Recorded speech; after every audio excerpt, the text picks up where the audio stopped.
हे winners, last year मैंने लगभग 12 books पढ़ी होंगी।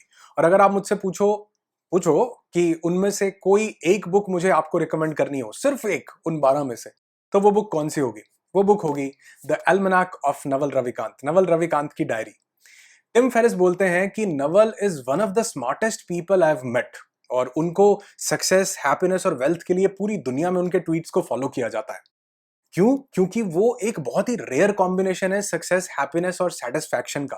और ये बुक भी हमें वही सक्सेस, हैप्पीनेस और सेटिस्फैक्शन के दरवाजे तक लेकर के जा सकती है। बहुत खूबसूरत किताब है और इससे कुछ अमेजिंग लेसन्स आज आपके साथ इस वीडियो में शेयर करने वाला हूं। करते हैं शुरू।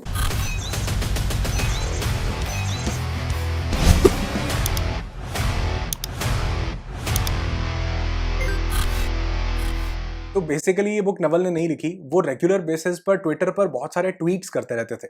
उनका एक एक ट्वीट अपने आप में एक पूरी किताब है। एक एक ट्वीट बहुत बड़े जिंदगी के लेसन हैं। तो सबसे पहले लेसन से शुरू करते हैं जी। तो नवल ने एक ट्वीट किया कि ignore people playing status games, दे gain status bye attacking people playing wealth creation games. हमको लाइफ में ऐसे लोगों को इग्नोर, बुरी तरह से इग्नोर कर देना चाहिए जो स्टेटस गेम खेल रहे होते हैं। जो एक वेल्थ गेम होती है, मनी गेम होती है, एक स्टेटस गेम होती है। स्टेटस एक ऐसी चीज है जो लोगों को श्रूड बना देता है, बहुत ज्यादा श्रूड बना देता है। और इस बुक में खास तौर पे कहा गया कि status is a zero sum game. Zero sum game का मतलब होता है कि कोई ऐसी गेम जिसमें आपको जीतने के लिए दूसरे को हराना पड़ता है, जैसे स्पोर्ट्स हो गया, पॉलिटिक्स हो गया, है ना। ठीक उसी तरह कई लोग लाइफ में भी जीरो सम गेम खेल रहे होते हैं, और स्टेटस गेम एक जीरो सम गेम है कि जहां किसी दूसरे को नीचा दिखा के कम साबित करके ही ऊपर उठा जा सकता है। एक तो पैसे का स्टेटस गेम होता है जो कि उतना बुरा नहीं है। ठीक है, हम सबके कुछ डिजायर्स होते हैं जिनको पूरा करने के लिए हम कभी ना कभी वो मनी के स्टेटस गेम में आ जाते हैं। लेकिन एक स्टेटस गेम है जो मनी से नहीं बल्कि मनी के बाहर होता है। मैं एक एग्जांपल देता हूं, फिर थोड़ा ज्यादा समझ में आएगा। ओशो से सुनी थी ये स्टोरी कि एक बार एक गांव में एक बाबा जी आए। बहुत पहुंचे हुए बाबा थे, लोग उनके दर्शन करने के लिए जाते हैं कि बाबा आ गए, बाबा बहुत ख्याति प्राप्त, बहुत बड़े। तो एक कोई इंटेलेक्चुअल इंसान जो बहुत सारे बाबाओं को मिल चुका था, देख चुका था, अपनी स्पिरिचुअलिटी की जर्नी पर था, बहुत इन्फ्लुएंस होता था उनसे, तो उसको लगा कि क्यों ना मैं भी ये बाबा से जाके मिलता हूं। तो बाबा के नाम पर एक बात प्रचलित थी कि बाबा ने बहुत कुछ अपना पीछे छोड़ा। तो जैसे वो बाबा से मिलने के लिए गया, तो बाबा ने सबसे पहली बात जो उसे बताई कि क्या तुम्हें मालूम है कि मैंने ये बाबा बनने के लिए 20 लाख का सोना छोड़ा। मेरे पास 20 लाख, उस जमाने में 20 लाख रुपए का सोना था जो छोड़ करके मैं यहां पर आया, ये बनाऊं। लोग को वाह वाह बाबा, 20 लाख का सोना छोड़ दिया, वाह जी वाह बाबा। तो उस इंसान ने उस बाबा से बोला कि आप सोना छोड़ नहीं पाए हैं। तो बाबा ने बोला क्या बात करते हो, मैं इतने साल पहले 20 लाख रुपए का असल में सोना छोड़ के आया हूं, छोड़ दिया था। बोलते हैं नहीं जी, वो अभी भी आपके दिमाग में है। आईफोन ले लेना, कोई एक्सपेंसिव गैजेट ले लेना, ये तो बहुत प्रत्यक्ष सा गेम है। लेकिन कई लोग एक स्टेटस गेम खेलते हैं ये दिखा करके कि उन्होंने क्या छोड़ा है। मैंने ये बनने के लिए मैंने 20 लाख रुपए का सोना छोड़ दिया, मैंने ये छोड़ दिया, मैं ये नहीं करता, मैंने वो नहीं। तो ये इसको दिखाना, जो इसके बदले में जो मान सम्मान, इज्जत और स्टेटस मिल रहा है, वो पैसे से कहीं ज्यादा गुना बड़ा है। अब आप कहोगे हाँ, ये बाबा बनने के लिए ये जो आता है इस जर्नी पे वो सब ये छोड़ता ही है। हाँ छोड़ता है, लेकिन वो उसका बखान नहीं करता, वो उसको गाता नहीं फिरता है। वो कहीं जाकर के विराजमान हो जाता है और अपने ध्यान में, अपने काम में लीन हो जाता है। लेकिन जो वो छोड़ना बता रहा है कि मैंने इस तुम्हारे लिए ये छोड़ा है, ये सब कुछ किया है, तो एक्चुअल में वो एक स्टेटस गेम प्ले कर रहा है। बहुत सारे लोग किसी चीज से पैसा ना कमाते हो, लेकिन वो पैसा छोड़ के जो कमा रहे हैं ना, जो स्टेटस कमा रहे हैं, जो नाम कमा रहे हैं, उस अरे पैसे की औकात क्या है? स्टेटस के आगे, पावर के आगे पैसे की कोई औकात नहीं है। तो लाइफ में बहुत सारे लोग आपको भी मिलते होंगे जो ये बताते होंगे कि मैंने तुम्हारे लिए ये छोड़ दिया। अरे क्यों छोड़ने की जरूरत क्या थी? और अगर थी तो वो बताने की जरूरत क्या है? ये गेम इसलिए खेलते हैं क्योंकि उनको, उनकी ईगो को वैलिडेशन मिले। आप देखेंगे जो भी कोई इंसान उसको कंडेम करेगा ना, थोड़ा सा भी कंडेम करेगा जो स्टेटस गेम खेल रहा है, वो भड़क जाएगा, एकदम से भड़क जाएगा। क्योंकि वो एक्चुअल में उस जर्नी पर नहीं है, वो उस चीज को यूज कर रहा है अपने स्टेटस को इंक्रीज करने के लिए। तो ऐसे लोगों को वही लोग पसंद आते हैं जो इनकी ईगो को फ्यूल दें, जो इनको वैलिडेट करें, जो कि एक टॉक्सिक साइन है बेसिकली। आइडेंटिफाई करो, कहीं आपके आसपास ऐसे लोग तो नहीं है, उनसे दूर रहो भैया, बच के थोड़ा। एक और खूबसूरत लेसन, नवल बोलते हैं कि आपको अपनी स्पेसिफिक नॉलेज पे फोकस करना चाहिए। अगर आप सक्सेस हैप्पीनेस और सेटिस्फैक्शन का कॉम्बिनेशन चाहते हैं तो बड़ी गूढ़ बात है, थोड़ा सा समझने वाली है। स्पेसिफिक नॉलेज से वो बोलते हैं अपना इननेट टैलेंट पहचानना, अपने पैशन को आइडेंटिफाई करना। खाली पैशन भी उतना सही वर्ड नहीं है, क्योंकि पैशन को भी मिसअंडरस्टूड किया गया। खाली पैशन के इर्द गिर्द जब हम चीजें बनाने लगते हैं तो वो ठीक नहीं होती।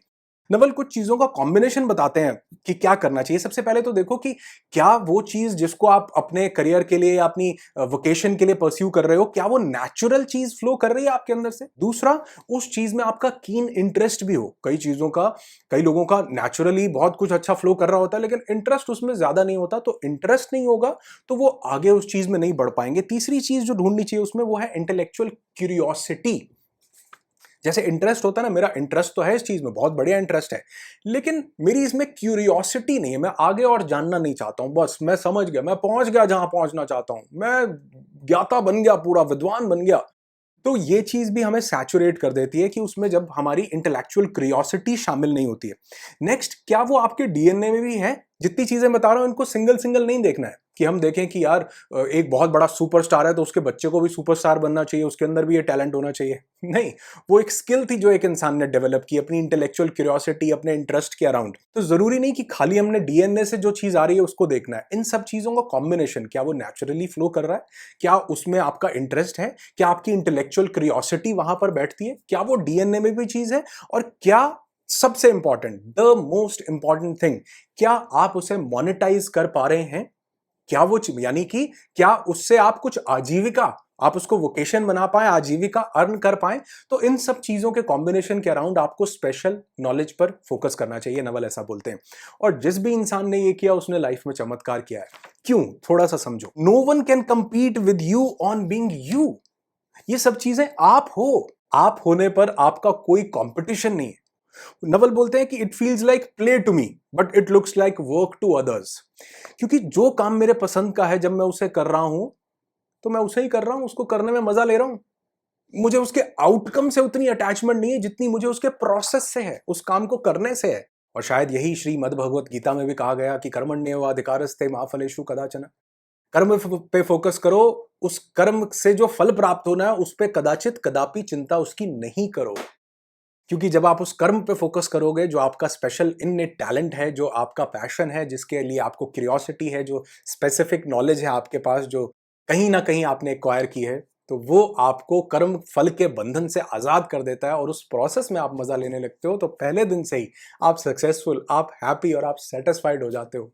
ये सब कुछ मिल जाए तो और की चाहिए है। और कौन सी बुक पर आप मेरे रिव्यूज चाहते हैं कि मैं अपने रियल लाइफ एक्सपीरियंसेस से उस बुक को कनेक्ट करूं आपके साथ, वो मुझे कमेंट करके जरूर बताया करो हर बुक रिव्यू के वीडियो में, क्योंकि तभी पता चलता है कि कौन सी बुक है जिसको ज्यादा लोग चाह रहे हैं उसके लेसन्स को जानना, उसको समझना, उससे कनेक्ट करना। तो आपके कॉमेंट भी $1,000,000 की वर्थ रखते हैं, जरूर कॉमेंट कीजिए। और अगर वीडियो अच्छा लगता तो भी यार थोड़ा सा कमेंट करके बताया करो कि वीडियो में ये चीज अच्छी लगी, बुरी लगी तो भी बता दिया करो। नेक्स्ट लेसन, नवल बोलते हैं कि don't rent out your time. अपना समय मत बेचो पैसे कमाने के लिए। अगर बेच रहे हो तो ये एक अलार्मिंग साइन है। अलर्ट हो जाओ, अलर्ट हो जाओ कि आपको टाइम से नहीं, आपको अपने माइंड से पैसे कमाने हैं। टाइम की एक लिमिट है, सबके पास है, तो उसकी कीमत बड़ी कम हो जाती है। माइंड भी सबके पास है, लेकिन वो जो सब स्पेसिफिक चीजों के साथ मिल करके जो चीज निकलती है वो सबके पास नहीं है। मैंने बोला, नवल कहते हैं कि कोई आपसे आप होने पर कंपीट नहीं कर सकता। आप हो, कोई आपके काम से कंपीट कर सकता है, लेकिन आप होने में कोई कंपटीशन नहीं है। नवल बोलते हैं कि हमको लेवरेज करना चाहिए अपने काम को। अगर हमें अपना टाइम नहीं बेचना तो लेवरेज करना है, उसको बढ़ाना है, स्केल अप करना है, स्केलेबिलिटी करनी है उसकी। ऐसी चीजें तैयार करो जिसमें रेप्लिकेट करने की नो मार्जिनल कॉस्ट हो और आपका कोई इन्वॉल्वमेंट उसको रेप्लिकेट करने में ना हो। जैसे कि books, media, movies, code. Code यानी जितनी भी ये कोडिंग हो रही है, सॉफ्टवेयर्स बन रहे हैं, वेबसाइट बन रही है, ये सब। तो इन चीजों को नवल बोलते हैं कि ये चीजें द मोस्ट इंटरेस्टिंग चीजें हैं and the most important form of leverage है। क्योंकि इनकी कोई मार्जिनल कॉस्ट नहीं है इनको रेप्लिकेट करने की। एक बुक बनाई, आपने बना दिया, अपना काम कर दिया, उसके बाद ये रेप्लिकेट होता जाएगा सेम उसी पैटर्न पे। तो अगर आप स्पेसिफिक नॉलेज पे काम करते हो तो आपको अपना टाइम नहीं बेचना, माइंड पे काम करना है और लेवरेज का यूज करना है। और नवल बोलते हैं कि the newest form of leverage is where all the new fortunes are made. यही वो फॉर्म है नया, जहां पर सबसे ज्यादा फॉर्च्यून, सबसे ज्यादा लोग रिच बनेंगे, वेल्दी बनेंगे, हैप्पी बनेंगे, सक्सेसफुल बनेंगे। बुक बना सकते हैं, कोर्स बना सकते हैं, इस तरह के वीडियोस बना सकते हैं, मीडिया का काम कर सकते हैं, मूवीज जो है वो भी बहुत अच्छा लेवरेज का एक तरीका है, कोडिंग लेवरेज का बहुत खूबसूरत तरीका। इसीलिए नवल बोल रहे हैं कि अब जितने भी मिलियनेयर्स बिलियनेयर्स आपको दिखेंगे वो सब इसी फॉर्म ऑफ लेवरेज से आएंगे। तो आपका जो भी काम हो, अगर आपने उसको इंटरनेट या कोडिंग के साथ नहीं कनेक्ट किया, कीजिए। अगर आपने उसके वीडियोस नहीं रिलीज किए, कीजिए। अगर आप उसको मीडिया से कनेक्ट नहीं कर रहे हैं, कीजिए। तो इस तरह का बुक्स, मीडिया, कोर्सेज, ये सब चीजों को अगर आप एक कंबाइन करके देखेंगे तो ये लेवरेज आपके काम को बहुत ज्यादा बढ़ा सकती है। और इसमें बहुत खूबसूरत बात नवल बोलते हैं कि फॉरगेट रिच वर्सेस पुअर। अब ये नहीं देखना कि कौन रिच है कौन पुअर है। Forget white collar versus blue collar, कि कौन व्हाइट कॉलर जॉब करता है कौन ब्लू कॉलर। कई लोगों को होता है ना ये भी स्टेटस गेम प्ले करने का। Forget all these things. It's now leveraged versus unleveraged. तो क्या आप कर रहे हो? कर रहे हो तो बहुत बढ़िया, नहीं कर रहे हो तो अभी से इस बात पे गौर फरमाइएगा। नेक्स्ट लेसन में नवल बोलते हैं कि अपने आर्ली रेट पे फोकस करो। If you truly want to become successful, तो आपको आर्ली रेट पे फोकस करना ही पड़ेगा। ये क्या कॉन्सेप्ट है? नवल बोलते हैं कि हम जो भी पैसे कमाते हैं, आप देखो कि उसमें आपका आर्ली रेट क्या है। एक घंटे के कितने पैसे निकल करके आते हैं। जैसे महीने के जो भी कमाए, उसमें देखो कि रोज हमको 8 आवर्स काम करना पड़ता है, तो पर आवर का हमारा जो वेजेस है वो क्या है, वो क्या निकल करके आता है। तो एक चैलेंजिंग सा आर्ली रेट डिसाइड करो। सपोज किसी का आर्ली रेट निकल करके आता है 500 रुपीज पर आवर, तो उसको डिसाइड ये करना चाहिए कि मैं कम से कम 2000 या 3000 रुपए का आदमी हूं पर आर का, मुझे इतना आर्ली रेट मेरा चाहिए, मैं इतने पैसे कमाना चाहता हूं। अच्छा, वो बोलते हैं कि थोड़ा चैलेंजिंग आर्ली रेट होना चाहिए। अगर वो चैलेंजिंग नहीं है तो वो आर्ली रेट गलत है आपके लिए। चैलेंजिंग आर्ली रेट होना चाहिए।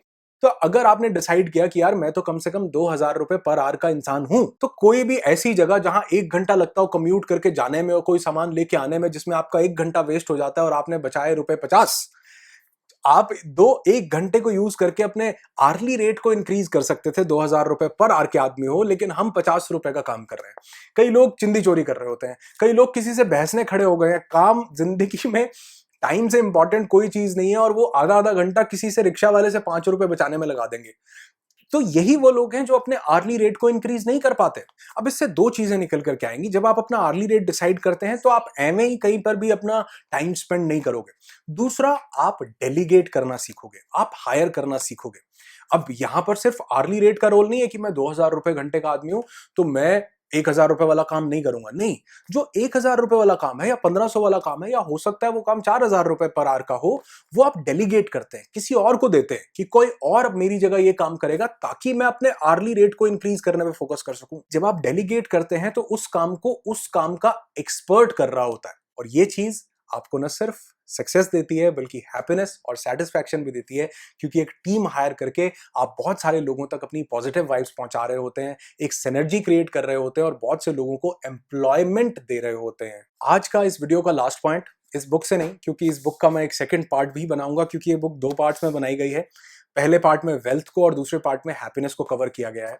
तो नेक्स्ट वीडियो में हम लोग उन हैप्पीनेस के पॉइंट्स पे भी चर्चा करेंगे, लेकिन आज के वीडियो का लास्ट पॉइंट, हाँ, उससे पहले यार, अगर वीडियो अभी तक लाइक नहीं किया तो जरूर कर देना, क्योंकि ये न सिर्फ मुझे बताता है कि वीडियो आपको अच्छा लगा, बल्कि यूट्यूब के एल्गोरिथम को भी बताता है कि लोगों को वीडियो अच्छा लग रहा है, तो वो और लोगों के साथ इन वीडियोस को रिकमेंड करता है, शेयर करता है, जिससे प्रोबेबिलिटी बढ़ती है कि हम ज्यादा से ज्यादा लोगों तक पहुंच पाए। तो आपका एक लाइक बहुत बड़ा कॉन्ट्रीब्यूशन दे सकता है। तो आज का लास्ट पॉइंट है फाइंड योर इनफ। और लास्ट बुक में भी हमने इस पॉइंट को बखूबी डिटेल में डिस्कस किया था, द साइकोलॉजी ऑफ मनी वाले बुक में, लेकिन फिर भी मैं आपको थोड़ा सा नवल के पर्सपेक्टिव से बताता हूं।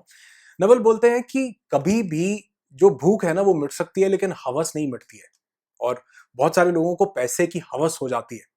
वो इनफ नहीं लगाते कि पैसा इतना मेरे लिए काफी है, अब इसके बाद मैंने और नहीं कमाना। इनफ लगाने का ये मतलब नहीं है खाली कि मुझे अब और पैसा नहीं कमाना। इनफ लगाने का मतलब है कि अब और पैसा कमाने के लिए मैं अपनी सेहत को खराब नहीं करूंगा, अगर हो रही है तो। मैं अपने रिलेशनशिप्स को हैम्पर नहीं होने दूंगा, अगर पैसा कमाने में वो हो रहे हैं तो। मैं अपनी जिंदगी को जीऊंगा, अगर मैं नहीं जी पा रहा हूं तो। मैं अपनी जवानी को नहीं बेचूंगा और बुढ़ापे को खरीदने के लिए। इनफ सेट करना चाहिए कि 2 करोड़, 5 करोड़, 10 लाख, 20 लाख, कितना मेरे लिए इनफ होगा। अपने उस गोल पोस्ट को बार बार मूव नहीं करना चाहिए। जब आप उस एक मार्क तक पहुंच जाएं तो उसके बाद पैसा कमाने पे इनफ लगाओ, काम करने पर नहीं। वो काम जो आपकी स्पेसिफिक नॉलेज से निकल के आता है, जिससे आपके रिलेशनशिप्स हैम्पर नहीं होते बल्कि फ्लरिश होते हैं, जिससे आपको कोई टेंशन, डिप्रेशन, आपकी हेल्थ का लॉस नहीं होता, उस काम को करने में मजा आता है, बल्कि डोपामिन रिलीज होता है, एनंडामाइड रिलीज होता है, नियोपेनेफ्राइन रिलीज होता है माइंड में, जो हीलिंग करता है हमारी बॉडी की। तो वो तभी रिलीज होते हैं जब हम हैप्पीनेस के साथ अपने काम को करते हैं। इनफ लगाना चाहिए। नवल बोलते हैं, फिर से बोल रहा हूं, कि पैसे की हवस नहीं होनी चाहिए, भूख होनी चाहिए। भूख मिट जाती है, हवस नहीं मिटती है। और हवस के चक्कर में जो प्रेजेंट मोमेंट है उसको इंसान कभी एंजॉय नहीं करता, लगा रहता है पैसे कमाने में, सिर्फ और सिर्फ पैसे कमाने में, नहीं देखता कि क्या क्या हैम्पर हो रहा है, क्या मैं जिंदगी को जी भी पा रहा हूं या नहीं, क्या सिर्फ इकट्ठा ही करता जा रहा हूं, ढेर ही लगाता जा रहा हूं। वो हवस नहीं होनी चाहिए। भूख जरूर रखना मेरे दोस्त, क्योंकि भूख होगी तभी जिंदगी में आगे बढ़ेंगे। तो पैसे की भूख जरूर होनी चाहिए, मैं इस बात को अग्री करता हूं, बोलता हूं। लेकिन अगर वो चीजों को हैम्पर कर रही हो तो उस भूख के बाद इनफ जरूर लगाना, नहीं तो वो भूख हवस में कब बदल जाएगी पता नहीं लगेगा। उम्मीद करता हूं इसमें से कुछ लेसन्स को समझाने का मेरा छोटा सा प्रयास आपको अच्छा लगा होगा। अगर आपको ये अच्छा लगा हो तो जरूर लाइक करके बताइएगा, और मेरे साथ कनेक्टेड जरूर रहिएगा, क्योंकि नेक्स्ट वीडियो में हम इसी बुक का, नेक्स्ट बुक रिव्यू के वीडियो में, क्योंकि हर हफ्ते मैं एक बुक रिव्यू का वीडियो अपलोड करता हूं, एवरी वेडनेसडे को ये वीडियो आता है, तो इसलिए चैनल को भी सब्सक्राइब कर लो अगर अभी तक नहीं किया, बेल आइकन को प्रेस कर दो। तो नेक्स्ट पार्ट में हम इसका सेकंड पार्ट डिस्कस करेंगे। आज हमने वेल्थ के पार्ट को डिस्कस किया, नेक्स्ट टाइम हम हैप्पीनेस के पार्ट को डिस्कस करेंगे, कि कैसे वेल्थ और हैप्पीनेस, मनी और हैप्पीनेस का एक कॉम्बिनेशन बना के ट्रू सक्सेस तक पहुंचा जा सकता है, रियल ब्लिस और सेटिस्फैक्शन तक पहुंचा जा सकता है।